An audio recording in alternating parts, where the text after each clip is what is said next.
Entonces, bueno, le reitero, ojo con esta explicación, es cortica, pero tienen que pararle bolas a los conceptos y las cosas. ¿Listo? Bueno, no hagan mal su tarea.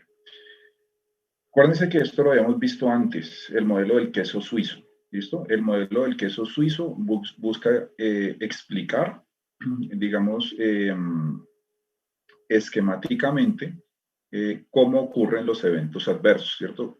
Es decir, como esa secuencia de situaciones que nos lleva a la ocurrencia del evento adverso. Entonces voy a explicarle en el queso suizo unos conceptos que son los conceptos que ustedes deben, algunos de los conceptos que deben identificar en el taller que van a hacer.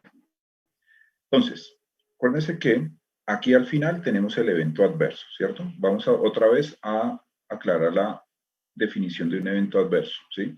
Es cualquier daño, ¿sí?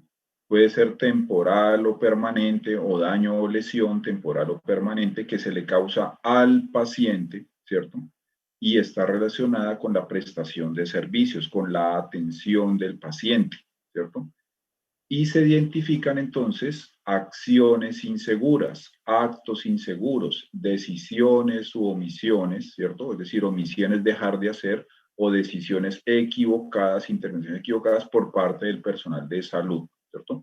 Cuando en el análisis del evento adverso, cuando lo leemos e identificamos que hay acciones inseguras, ¿sí? Es decir, omisiones, falta de decisiones erradas, ¿sí? Por parte del personal que atendió al paciente, puede ser médico, enfermera, auxiliar de enfermería, terapeuta, químico farmacéutico, regente de farmacia, auxiliar de imagenología, la señora de laboratorio, personal asistencial que atendió al paciente o, digamos, a sus muestras, etcétera.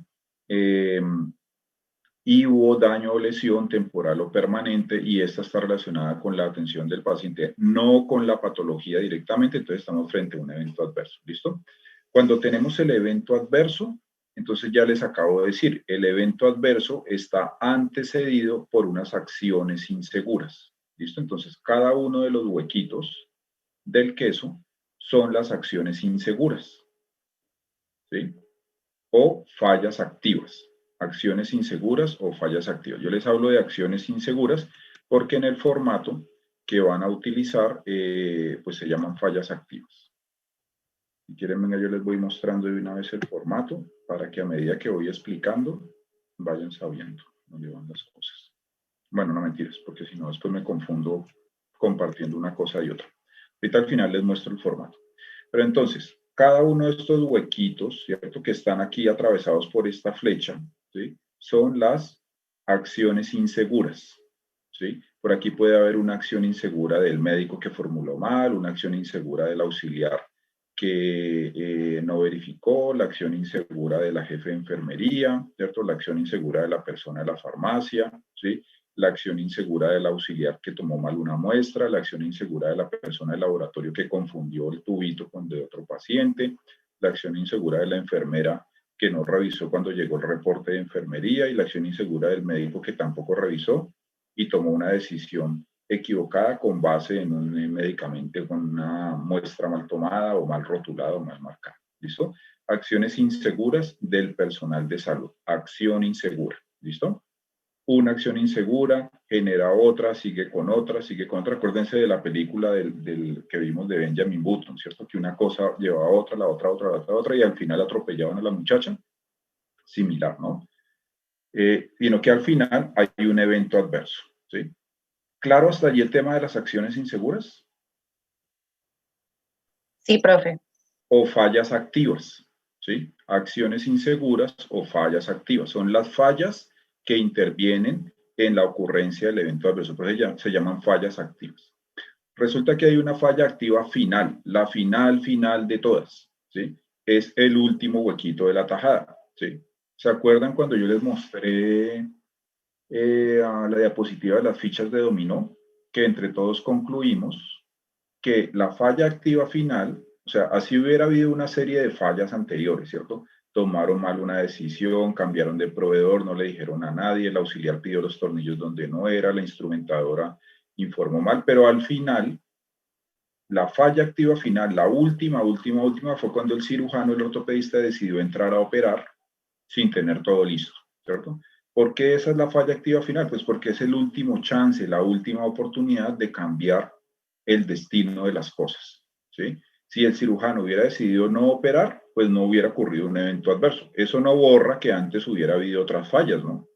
Igual esas fallas ocurrieron, pero al menos al paciente no le hubiera ocurrido nada. Entonces, ese último huequito de la cadena de tajadas, ¿cierto? Ese último huequito que es el que determina si ocurre o no ocurre el evento adverso, es decir, si se queda como evento adverso o como incidente, se llama falla activa final. ¿Listo? O sea, de todas las fallas activas que hay una final.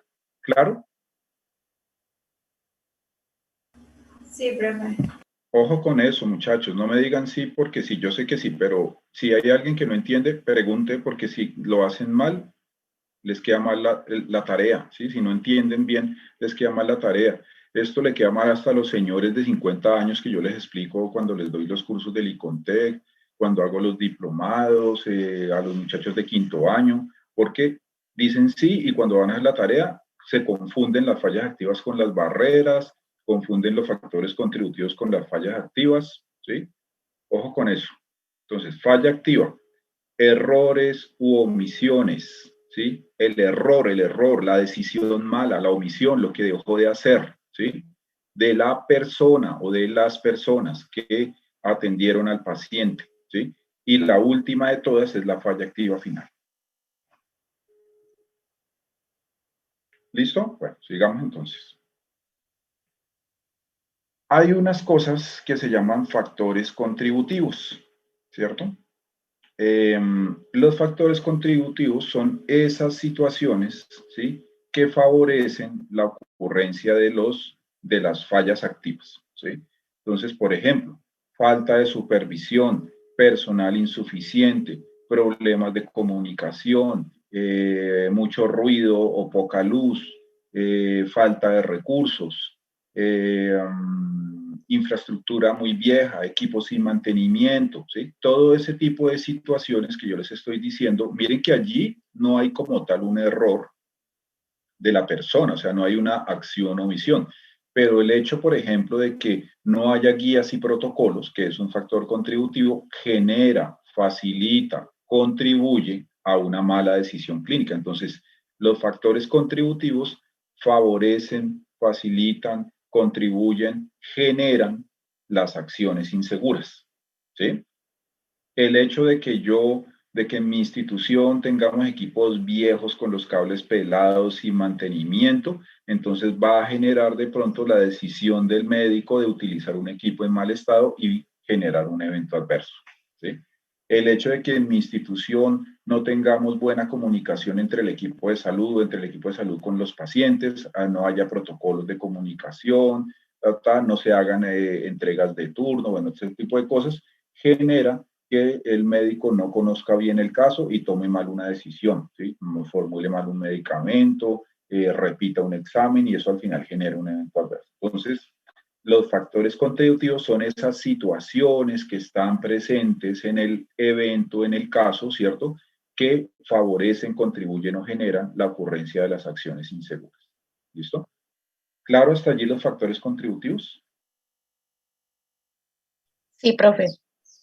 Los factores contributivos se pueden generar en el mismo paciente, por ejemplo, un paciente muy complicado, un paciente con problemas de lenguaje, que habla otro idioma, que es sordo, que es mudo, paciente que viene eh, inconsciente, por ejemplo, un paciente que llega borracho, un paciente que llega bajo efecto de sustancias psicoactivas, ¿sí?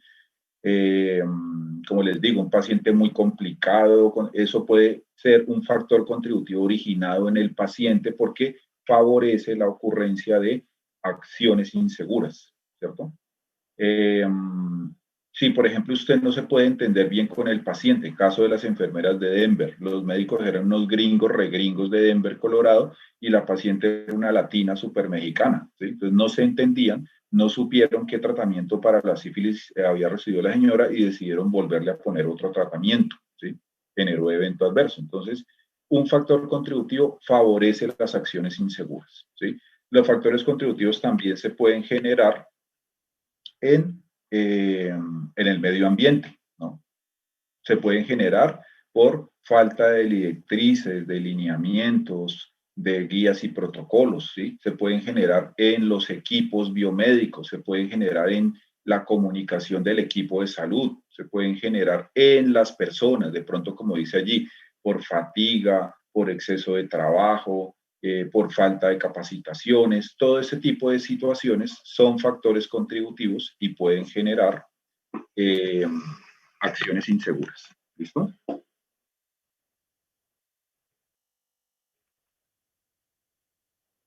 Bueno, claro, entonces hasta ahora, fallas activas, factores contributivos.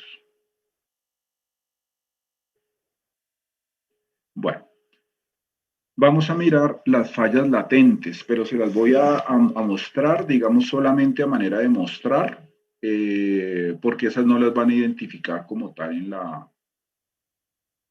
en el ejercicio, ¿sí? O sea, en el ejercicio para el protocolo de Londres, en el protocolo de Londres no se identifican fallas latentes, sino que las manejan como si fueran factores contributivos, ¿sí? Sino que son factores contributivos relacionados con la organización. Por ejemplo, falta de recursos, ¿sí? Falta de recursos económicos, falta de una política, una directriz, lineamientos de parte de la gerencia, por ejemplo, ¿sí? Ser permisivo, una gerencia de una empresa que es permisivo, que le permite todo al personal, ¿cierto? Que no está pendiente del personal, que no controla, que no supervisa. Esas son fallas latentes porque son los otros huecos de las tajadas, perdón, que están presentes en el ambiente, ¿cierto? Y que pueden generar fallas activas. Es decir, al final pueden generar eventos adversos. ¿Listo? Entonces, las fallas latentes, es decir, los otros huecos de la tajada, para el protocolo de Londres son llamados factores contributivos relacionados con la organización. ¿Listo? Entonces, por ahora, lo que ustedes van a tener que identificar hasta ahora, acciones inseguras, que son los huequitos, estos huequitos que participaron en el evento adverso, es decir, acciones u omisiones del personal que atendió al paciente, ¿sí? Y, factores contributivos, ¿listo? Que fueron estos que les expliqué. Otras fallas latentes pueden ser fallas del personal administrativo, por ejemplo, ¿sí? No del personal en salud, porque esas ya sabemos que se llaman fallas activas. Por ejemplo, un tipo que tenía que remitir a un paciente, ¿cierto? Es decir, un administrativo, alguien de una oficina que tenía que remitir, mandar un correo electrónico, ¿sí? Lo mandó con el dato del paciente que no era, por ejemplo. Esa es una falla latente, ¿sí? Porque no es un error del personal que atendió al paciente, sino que es de un administrativo, ¿sí? Alguien que tenía que pedir una autorización para una cirugía se equivocó y pidió la autorización que no era, personal administrativo. Esa es una falla latente también. ¿Listo? Bueno, entonces en resumen, cualquier análisis que hagamos de un evento debe contener por lo menos la descripción del evento que estamos investigando, es decir, un breve resumen del evento, es decir, paciente que fallece por sobredosis de medicamento, ¿sí? Paciente a quien se le ocasiona una quemadura química por inadecuada administración o administración por vía inadecuada, ¿cierto? O paciente a quien se le genera una quemadura química por administración a una velocidad de infusión mayor. Eso suele pasar con la vancomicina, por ejemplo. Paciente que se fuga de la institución por ta. Esa es una breve descripción del evento. Siguiente, la falla activa final, es decir, el último huequito de la tajada, ¿sí? Tenemos que identificar la falla activa final. Ojo que esto que les estoy diciendo es lo que ustedes tienen que hacer en la tarea. Ahorita les muestro en el formato para que se ubiquen. Otras fallas presentes en el evento, las otras fallas activas o los factores contributivos. Y finalmente las barreras. Entonces, las barreras son las partes sanas del queso, es decir, las acciones que se pueden implementar para evitar que el evento adverso ocurra, ¿sí?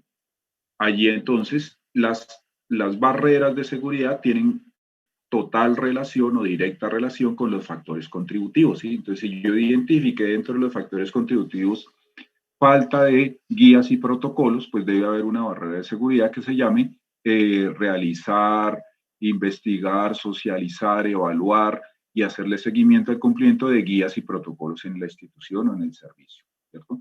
Si yo identifiqué dentro de mis factores contributivos que había un factor contributivo relacionado con mala iluminación en el puesto de trabajo, entonces la barrera que yo debería implementar sería mejorar la iluminación en el puesto de trabajo, sea con iluminación artificial o iluminación natural, ¿sí? Si yo identifiqué inadecuada comunicación entre el equipo de salud, ¿sí? No se hablan, cada quien por su lado, entonces la barrera que yo debería documentar para ese factor contributivo sería implementar un protocolo de comunicación entre el equipo de salud, reforzar las entregas de turno, reforzar las revistas diarias que se realizan con participación de todo el personal, ¿cierto? Si yo identifiqué un factor contributivo de dificultades de comunicación entre el equipo de salud y el paciente, ¿cierto? Porque hablan lenguajes distintos. Entonces, la barrera de seguridad que debería implementar para ese factor contributivo sería conseguir implementar y contar constantemente con un intérprete de los diferentes idiomas o de los principales idiomas o dialectos de los pacientes que suelen consultar en la institución, ¿sí? Si yo identifiqué un factor contributivo relacionado, por ejemplo, con fallas en la identificación de los pacientes, ¿sí? Entonces tendré que documentar una barrera de seguridad, ¿sí? Relacionada con implementar un sistema de identificación de pacientes basado en manillas, doble chequeo, bueno, etc. ¿Listo? Entonces, las barreras de seguridad son las acciones de mejora, ¿cierto? Las mejoras que van enfocadas a corregir esos factores contributivos. Entonces, si yo identifiqué 10 factores contributivos, debería tener por lo menos 10 barreras, ¿sí? Las barreras, vuelvo y les digo, son la parte sana del queso, porque si se interpone una parte sana, pues entonces ya no sigue avanzando la cadena del error y se para el evento adverso, ¿sí? Y la barrera se puede interferir acá, se puede atravesar acá, se puede atravesar acá o se puede atravesar al final. ¿Listo? Pero en todo caso, siempre para la progresión del evento adverso. Entonces, ¿qué conceptos hemos visto hasta ahora? Fallas activas, dentro de la falla activa final, vimos los factores contributivos y vimos las barreras de seguridad. ¿Listo? Eso es por lo menos lo que debe llevar un buen resumen, o digamos un resumen pues mínimo, tampoco es que sea súper análisis. Resumen del evento investigado, la falla activa final, las otras fallas activas, ¿sí? O fallas latentes, los factores contributivos y las barreras o acciones de seguridad implementadas. Bueno, eso es en cuanto al análisis del protocolo de Londres. Ahorita voy a seguir avanzando un poquito en la presentación y ya al final les muestro el formato que van a diligenciar. Entonces, cuando vayan a hacer una investigación o cuando se hacen investigaciones de eventos adversos en las instituciones, eso no lo analiza una sola persona, ¿cierto? Dependiendo el tipo de evento que se vaya a analizar, pues se convoca a un equipo idóneo. Si es de pronto un evento adverso relacionado con medicamentos, pues tendrán que llamar a una enfermera, a un médico, al infectólogo, al químico farmacéutico, ¿sí? Si de pronto es relacionado con uso de equipos, tendrán que llamar al tipo de mantenimiento de equipos, al ingeniero biomédico, al médico, a la enfermera, etcétera, esto dependiendo. Entonces se convoca el equipo idóneo y primero se hace una revisión documental, es decir, revisan el reporte del caso, ¿cierto? La ficha de notificación del caso, luego se revisa la historia clínica, los registros clínicos, no sé qué, y después se va ya a campo afuera a hacerle entrevistas a las personas que estuvieron de pronto en ese turno relacionados con ese evento adverso, ¿cierto? Primero reviso los documentos para saber qué es lo que está escrito y cómo enfocarlo. Y después sí voy a preguntarle a las personas, porque si primero le pregunto a la gente y después reviso los documentos, me confundo. Primero lo primero, qué es lo que está escrito, y después voy y confronto con entrevistas a las personas. ¿Listo? Después entonces ya establezco un recuento cronológico, qué pasó primero, ¿sí? Es decir, cuáles fueron la falla activa final, las otras fallas activas, los factores contributivos, si quiero identificar fallas latentes, ¿cierto? También. Y al final, pues genero las barreras o las acciones de mejoramiento. Listo. Para eso a veces también es importante o es necesario revisar guías y protocolos, ¿cierto? A veces es necesario revisar otro tipo de documentos, a veces incluso uno tiene que hablar con el paciente o el acompañante o con otros pacientes que estaban en la habitación cuando la situación ocurrió, todo eso para ampliar la información, ¿listo? Al final, entonces, se aplica el protocolo de Londres, que es lo que ustedes van a hacer. Cuando ya yo tengo toda la información necesaria, aplico el protocolo de Londres para identificar las fallas activas, tratar a todo el asunto, y luego defino el plan de mejora, y así es que se gestionan los eventos adversos, así es que se analizan. Pero miren que todo parte de que haya un reporte. Si no hay reportes de eventos adversos, pues yo no tengo nada que analizar. Por eso yo les enfatizaba mucho en la importancia de reportar eventos adversos o incidentes, ¿sí? Porque es el punto de partida. Lo primero que yo reviso es el reporte, ¿sí? Después reviso historias clínicas, otras fuentes de información documental, luego voy y hago la entrevista, luego ya establezco la cronología, es decir, cómo ocurrieron las cosas, ¿cierto? Después, si necesito, reviso guías o protocolos, hablo con el personal, hablo con los pacientes, con la familia, hasta con la EPS, con quien yo necesite, ¿cierto? Con otros especialistas, con otros profesionales, y después, cuando ya tenga toda la reunión, toda la información completa, voy a aplicar el protocolo de Londres, ¿sí? Y luego ya defino un plan de mejora. Así es que se gestionan los eventos. Entonces, es lo que yo espero que ustedes hagan con este taller que viene. Bueno, vamos a hablar un poquito del protocolo de Londres. Entonces, es una metodología, ¿sí? Definida a nivel mundial y es la más usada, ¿sí? En todas las instituciones del mundo para analizar eventos adversos. No es la única, hay otra que es la metodología Shell, ¿sí? Pero pues la más usada es el protocolo de Londres, ¿sí? Entonces sirve para investigar y analizar eventos adversos, ¿cierto? Identificar dónde hubo fallas para allí entonces enfocar las acciones de mejora. Dice que no reemplaza la experiencia clínica, sino que sencillamente complementa, ¿cierto? Se complementa como metodología de análisis.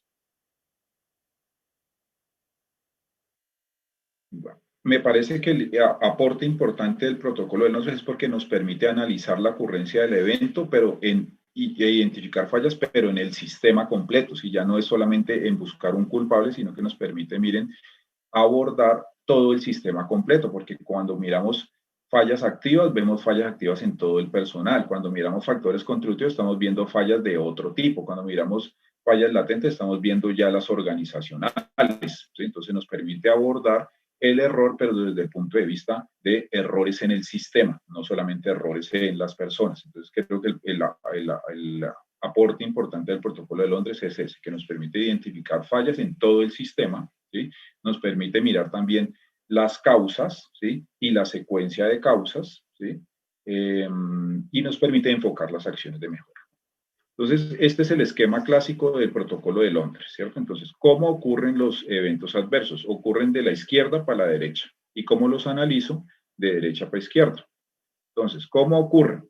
Cuando hay fallas latentes, es decir, malas decisiones gerenciales, procesos mal organizados, ¿sí? Entonces eso determina o favorece la ocurrencia de los factores contributivos. Los factores contributivos pueden estar relacionados con el paciente, con tecnología, es decir, protocolos, uso de equipos. Los factores contributivos también están en el personal que atiende, en el equipo de salud, en el medio ambiente, ¿cierto? Son las condiciones que predisponen a ejecutar acciones inseguras. Entonces, los factores contributivos contribuyen, favorecen, ayudan, ¿sí? Generan la ocurrencia de acciones inseguras, que son omisiones, violaciones a las normas o acciones cometidas por parte del personal de salud que atendió al paciente. Son las fallas activas, ¿sí? O acciones inseguras. Y ellas tienen una falla activa final, que es la que al final determina la ocurrencia del evento adverso. ¿Qué es lo que esperamos? Que se interpongan barreras de seguridad, ¿no? Para evitar que las acciones inseguras o fallas activas generen eventos adversos. Lo que se espera es que se interpongan barreras físicas, administrativas, naturales, humanas, que las barreras están relacionadas con los factores contributivos. ¿Listo? Entonces, ¿cómo analizo yo un evento adverso? Entonces, lo primero que tengo que hacer, ojo que esto es lo que ustedes van a hacer en esa misma secuencia. Leen el caso que les voy a asignar. Identifican si esto fue un evento adverso, un incidente o una complicación. ¿Listo? Identifican qué fue lo que pasó. Muerte del paciente por tal cosa, caída del paciente por tal cosa, quemadura del paciente por tal cosa, ¿sí? Trauma musculoesquelético, trauma craneoencefálico por tal cosa, ¿listo? Identifican el daño y cuál fue la causa principal. Esa es la breve descripción del evento adverso. Eso lo tienen que llenar en un formato que les voy a mostrar ahorita. Siguiente cosa, identifican la falla activa final, es decir, el último huequito de la tajada de quesos, ¿sí? Es decir, cuál fue ese último chance que definió la ocurrencia del evento adverso. ¿Listo? Acuérdense que son decisiones u omisiones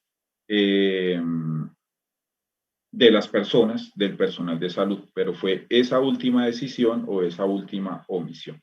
¿Listo? Falla activa final. Falla activa final. Y las otras fallas activas, ¿sí?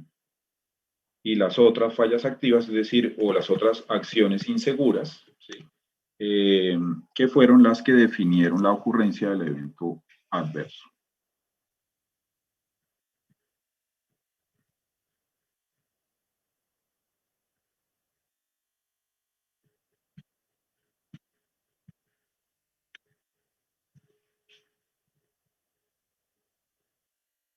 Bueno, una vez han identificado las fallas activas, ¿sí? Tanto la final como las otras, es decir, tanto el errores o las omisiones, la final más las de otro personal de salud, entonces se identifican los factores contributivos, es decir, qué situaciones generaron esas acciones inseguras.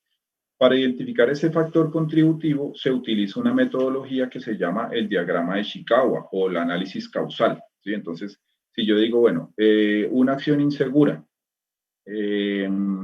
el médico inició la cirugía sin los recursos necesarios, ¿sí? O sin tener de pronto el intensificador de imágenes, ¿ya?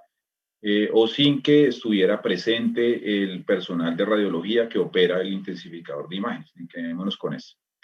Entonces voy a preguntarme por qué pasó eso, ¿cierto? Entonces, para eso utilizo un diagrama de espina de pescado, ¿cierto? Que me tiene, digamos, eso ahorita se los muestro, tiene unas categorías en un diagrama que dice personas, equipos, comunicación, guías y protocolos, bueno, etc. Entonces yo voy a identificar dentro de esas categorías dónde se originó o qué situaciones pudieron haber originado que no hubiera estado presente el personal de radiología al momento de iniciar la cirugía. Entonces, problema de comunicación, problema de sobrecarga laboral, entonces lo ubico en la espina de pescado, ahorita se las muestro y les explico bien. Entonces, para poder identificar los factores contributivos es necesario hacer un análisis causal, es decir, buscar las causas que generaron las acciones inseguras o la falla activa, o las fallas activas o la falla activa final. ¿Listo? Y finalmente, identifico las barreras. Una vez yo tenga mi listado de factores contributivos, pues me va a quedar mucho más fácil identificar las barreras y montar el plan de mejoramiento. Claro, hasta allí, muchachos, ¿dudas, preguntas? Es claro, profe. Bueno, ¿alguien tiene alguna duda frente a qué es una acción insegura o falla activa? ¿Cuál es la falla activa final? ¿Alguien tiene una duda frente a los factores contributivos? ¿Alguien tiene una duda frente a las barreras? ¿Nada? Bueno. Entonces, lo que les estaba explicando la metodología de protocolo es primero primero entender e identificar en qué consistió el evento adverso. Segundo, identificar las acciones inseguras y dentro de ellas la falla activa final, acciones inseguras o fallas activas, ¿no? Y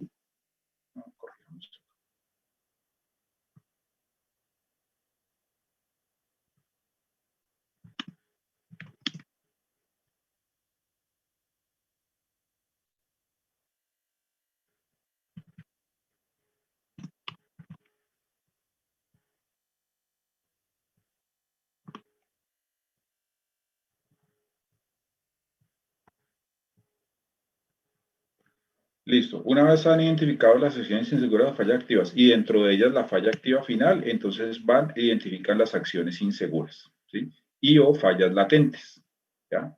Que se pueden identificar en cualquiera de estas fuentes. Ahorita les voy a mostrar un cuadrito, ¿cierto? Este es un cuadrito que les puede servir de guía cuando vayan a hacer su tarea de dónde se pueden originar los factores contributivos y hay ejemplos de factores contributivos. Ustedes leen eso y miran a ver si alguno de estos aplica para el caso que ustedes están analizando. Es una guía, ¿sí?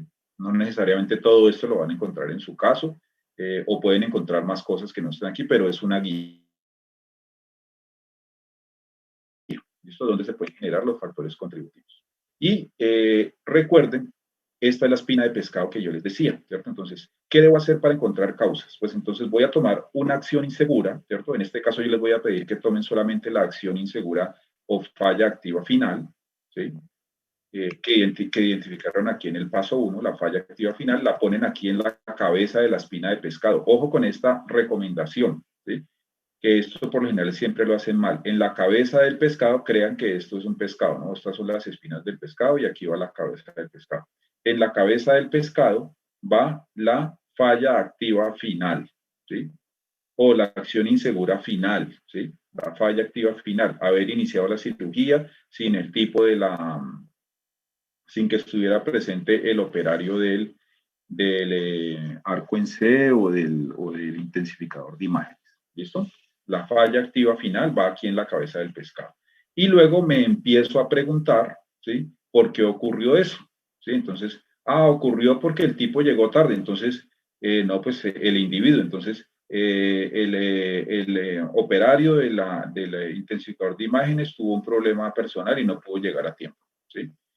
O pudo haber ocurrido de pronto por fallas de comunicación dentro del equipo de trabajo. A él no le avisaron que tenía cirugía o hubo errores en la programación, entonces eso lo ubico aquí en la espina de equipo de trabajo, lo describo aquí. ¿Sí? Fallas en la programación de personal o fallas en la comunicación. No, resulta que es que no estaba definido en los protocolos, ¿cierto? Que tenía que haber intensificador de imágenes y eso se hizo a última hora. Entonces eso lo identifico aquí en tarea y tecnología, ¿sí? Guías y protocolos, ¿sí? Entonces aquí escribo, el procedimiento no estaba descrito, no se había identificado la necesidad de el arco en C o el intensificador de imagen. No, resulta que es que en esa institución todo el mundo hace lo que quiere y eso nadie controla. Entonces, contexto institucional, ¿cierto? Falta de control, falta de supervisión, falta de adherencia a guías, ¿sí? No, resulta que es que el paciente se complicó a última hora y eso necesitó que usara el intensificador que pues no se iba a usar desde el comienzo, pero pues por condiciones del entonces eso lo ubico aquí en paciente, ¿sí? Paciente complicado o paciente con una fractura de pronto inestable que requirió tal cosa, ¿sí? No, resulta que es que el equipo estaba en malas condiciones y entonces mientras que el tipo fue a cambiar el operario, a traer uno nuevo, entonces eso lo ubico de pronto acá, ¿sí? Por ejemplo en ambiente o estar en tecnología, falta de mantenimiento de los equipos, ¿listo? Entonces, debo partir de la acción insegura o falla activa final, la pongo en la cabeza de pescado y empiezo por medio de una lluvia de ideas, ¿cierto? Por eso es que esto hay que hacerlo en grupo, ¿no? ¿Sí? Entre más personas analicen y opinen, pues entonces más información voy a tener para ubicar en las diferentes espinas del pescado. ¿Sí? Entonces, hago mi listado, mi lluvia de ideas con posibles causas y luego las ubico en cada una de las espinas de pescado y así me queda mucho más fácil identificar los factores contributivos. ¿Sí? ¿Claro hasta allí? Sí, profe. Bueno, ojo muchachos, pregunten si no entienden, no les va a quedar mal el trabajo. Al final, cuando ya yo tenga identificados mis factores contributivos, ¿cierto? Que vienen de dónde se desprenden los factores contributivos de la espina de pescado, pues entonces ya me queda mucho más fácil identificar las barreras de seguridad, ¿cierto? Porque si yo sé que hubo fallas, por ejemplo, en mantenimiento, pues entonces tendrá que haber una barrera relacionada con eso. Si hubo fallas en supervisión, habrá una barrera de supervisión. Si hubo fallas de guías y protocolos, habrá una barrera de guías y protocolos. Si hubo una falla de comunicación, habrá una barrera sobre comunicación. Entonces, ya yo hago también un listado de barreras de seguridad y las llevo a un plan de mejoramiento, que ahorita les voy a mostrar cuál es el formato de plan de mejoramiento. ¿Listo? Entonces, muy importante, las barreras de seguridad están directamente relacionadas con los factores contributivos. No vayan a hacer lo que hace la mayoría de gente, que identifica 15 factores contributivos y 2 barreras. ¿Sí? Pues por lo menos tiene que haber 15 o 10 barreras si es que yo identifique 15 factores contributivos. ¿Listo? Los factores contributivos se redactan, digamos, en negativo, ausencia de, falta de, insuficiente tal, ¿sí? Inadecuada tal cosa. ¿Sí? En cambio, las barreras se redactan en positivo, implementar tal cosa, ¿cierto? Arrancan como con un verbo en infinitivo, implementar tal cosa, mejorar tal cosa, asegurar tal cosa, ¿sí? Socializar, ¿sí? Esas son las barreras de seguridad. Entonces, recuerden también la redacción es importante, ¿sí? En los factores contributivos se redacta, digamos, cuál fue la situación que generó la acción insegura. Y en las barreras, cuál es la acción que yo debo implementar para evitar que ese factor contributivo vuelva a ocurrir. ¿Listo? Bueno, esto es ya esquemáticamente cómo se hace, lo que les explicaba, se escoge el equipo, se obtiene la información, se establece la cronología del caso, se identifican acciones inseguras, factores contributivos, barreras y plan de acción. Bueno, aquí viene ya para terminar, porque son una o dos diapositivas, y es el tema de las víctimas. Cuando ocurre un evento adverso, hay tres tipos de víctimas. ¿Sí? La primera víctima, obviamente, pues es el paciente y la familia, ¿no? Pues es quien recibe directamente el daño o la lesión, ¿cierto? Esa es la primera víctima. La segunda víctima es el equipo de salud o el profesional o los profesionales que estuvieron implícitos en ese evento adverso. Y la tercera víctima es la institución de salud. Entonces, ¿qué hay que hacer con cada uno de ellos? Cuando con la primera víctima, pues lo primero que yo tengo que hacer es atenderlo, ¿no? O sea, yo no lo primero que voy a hacer no es ir a buscar el formato para llenarlo y para sentarme a analizar el protocolo mientras el paciente está ya convulsionando del golpe que le pegó en la cabeza, ¿no? O sea, lo primero es atender al paciente, ¿cierto? Evitar el deterioro clínico, hacerle los exámenes que haya que hacerle, ponerle la medicación, si hay que hacerle un procedimiento, todo. Entonces, lo primero es atender al paciente. Comunicarse con la familia para explicar de lo que ocurrió. Los eventos adversos no deben esconderse porque imagínense que usted deje a su abuelito allá en hospitalización y cuando vuelva resulta que usted lo encuentra con un yeso y todo fracturado. ¿Sí? Hay que buscar comunicarse con la familia. Eso tiene que hacerlo el médico tratante. Hay que actuar con prudencia y diligencia, es decir, con cuidado pero rápido. ¿Sí? Hay que prestar cuidado especial y permanente al paciente después de la ocurrencia de ese evento adverso para que no se sienta acompañado, para que no se sienta solo, ¿cierto? Para, digamos, demostrarle que sí fue de pronto un error de la institución, que se va a hacer todas las investigaciones del caso, que se va a mejorar y que mientras tanto vamos a estar muy pendiente de él, ¿sí? Pedir las interconsultas y valoraciones urgentes que se necesiten para atender ese paciente. Mucho ojo, prestarle cuidado permanente, ¿sí? Porque a veces el paciente se cae en el baño, ¿cierto? Lo levantan, lo limpian allí con una toallita para que nadie se dio cuenta, vaya, acuéstese a dormir y a la media hora la gente está convulsionando o está muerto porque tuvo un trauma encefálico, una hemorragia subaracnoidea, ¿cierto? Por el miedo de reportar y por el miedo de contar. Eso es con el paciente y la familia. Además hay que registrar en la historia clínica, ¿no? Ahora, el equipo de salud, es decir, quienes atendieron al paciente, pues a ellos también hay que hacerles acompañamiento permanente, porque imagínense que ellos se pueden sentir mal por haber cometido un error, ¿cierto? ¿Qué tal que a usted se le muera un paciente como médico? ¿Qué tal que usted genere de pronto un evento adverso, le deje unas tijeras adentro a un paciente, etcétera? Pues eso genera en usted como profesional miedo, frustración, miedo a que lo demanden, inseguridad para volver a hacer el procedimiento, todo el mundo se va a burlar de usted, lo va a señalar como el bruto del paseo, como el descuidado, ¿cierto? Los pacientes lo pueden amenazar, los familiares, ¿cierto? Entonces, hay que acompañar a esa persona que cometió el error o que se vio a ese grupo de personas. No continuar realizando labores de atención de salud, dejarlo, digamos, como sacarlo del trabajo, no sancionado, pero sí sacarlo 1 o 2 días para que la persona se tranquilice, analice mejor la situación, pueda recibir ese acompañamiento que necesita, garantizar que se hizo todo el registro de lo que ocurrió en la historia clínica. Cuando haya eventos adversos hay que anotarlo en la historia clínica. Primero, claro, por las implicaciones legales que puede tener eso. Y segundo, porque es la información que se necesita cuando vayan a analizar el caso, ¿no? ¿Se acuerdan que había que revisar historia clínica y si yo no anoto, entonces ¿qué van a leer?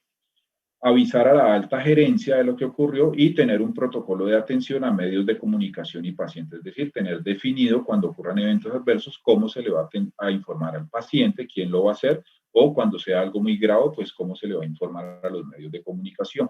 ¿Listo? Y finalmente, la tercera víctima, que es la institución de salud, pues obviamente tiene que haber un protocolo de información, protección del acceso a la información frente a terceros, abogados, auditores o los medios de comunicación, los mismos familiares que quisieran acceder a la información. No es que se tenga que ocultar, sino que se tiene que garantizar que tenga acceso quien legalmente pueda tener acceso a esa información. ¿Sí? Tener también el respaldo legal, porque seguramente se van a venir una serie de acciones legales por parte del paciente, familias, abogados, CPS, etcétera, y garantizar la protección económica y reputacional de la institución a partir, digamos, de la información que se maneje y las conclusiones del análisis del evento adverso. Listo, muchachos, eso era todo. Esto ya es la explicación del trabajo que ya voy a pasar a explicarles. ¿Dudas, preguntas o todo bien? Listo. Bueno, entonces les voy a explicar con el formato qué es lo que tienen que hacer y ahorita repartimos.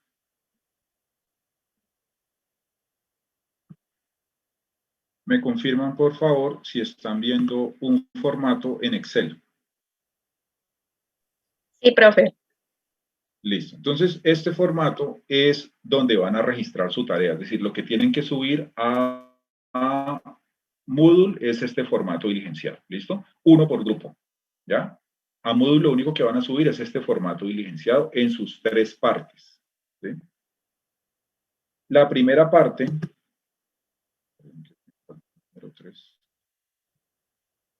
la primera parte es la parte del análisis, es decir, este que dice reporte. De hecho, no dice reporte, sino análisis. Listo. Entonces, aquí, ¿qué van a notar ustedes? Lo primero que tienen que hacer es el consecutivo del caso, es decir, el caso que yo les asigné, caso 1, caso 10, caso 5, lo van a anotar aquí donde está en amarillo. ¿Listo? Si tienen datos del paciente y de fechas cuando ocurrieron las cosas, lo ponen. Si no, no importa. ¿Listo? No importa. Esto no es obligatorio. Lo obligatorio sí es poner el consecutivo del caso. Segundo cosa que van a hacer, acuérdense del orden del protocolo de Londres. La segunda cosa que van a hacer es leerse el evento adverso entre todos, en grupo. Esto no es que entonces, venga, yo me lo leo y entonces usted identifica las fallas activas y usted identifica las barreras y usted llena la espina. Esto no se puede hacer por partes porque les queda mal hecho, muchachos. Hagan una videollamadita ahí de WhatsApp o como quieran, o hacen una reunión por Google Meet, pero háganlo en grupo, ¿sí? Porque si no, eso les va a quedar mal hecho, no va a tener relación una cosa con otra. Entonces, en grupo se leen el caso que les asigné. Identifican, ¿sí? ¿Cuál fue el daño que se le generó al paciente? ¿Cierto? Caída del paciente, cortada, quemada, no sé qué, por tal cosa. Y eso lo describen aquí, cortico. No es que vayan a copiar y a pegar todo el evento adverso aquí. Sencillamente, ¿qué fue lo que se le ocasionó al paciente? ¿Cuál fue el daño o lesión? Y la razón principal, la causa principal, según lo que lee. Eso lo anotan aquí donde dice evento adverso de descripción. ¿Listo? Siguiente cosa que tienen que hacer. Acuérdense en el orden. Identificar acciones inseguras o fallas activas. ¿Listo? Que son acciones u omisiones del personal de salud que atendió al paciente. ¿Sí? Aquí entonces las van a escribir una a una. ¿Cuántas? Las que encuentren. ¿Sí? Mala prescripción por parte del médico tratante, falta de revisión del CARDES por parte de la enfermera, falta de revisión o descuido o mala interpretación del químico farmacéutico al momento de preparar el medicamento, ¿sí? Falta de supervisión de la enfermera o falta de chequeo de identificación al momento de administrar el medicamento, inadecuada manipulación de la bomba de infusión por parte de la enfermera, ¿sí? Fallas activas, ¿sí? Y dentro de esas es muy importante, muchachos, que me señalen cuál fue la falla activa final, es decir, el último huequito de la cadena. ¿Listo? Me señalan allí cuál fue la falla activa final. Si aquí ponen 5 o 6, me ponen enfrente de la que sea la falla activa final, me ponen falla activa final o me la señalan como falla activa final. ¿Claro hasta allí? Sí, profe. Bueno, momento de preguntar, muchachos. Si no entienden, pregunten.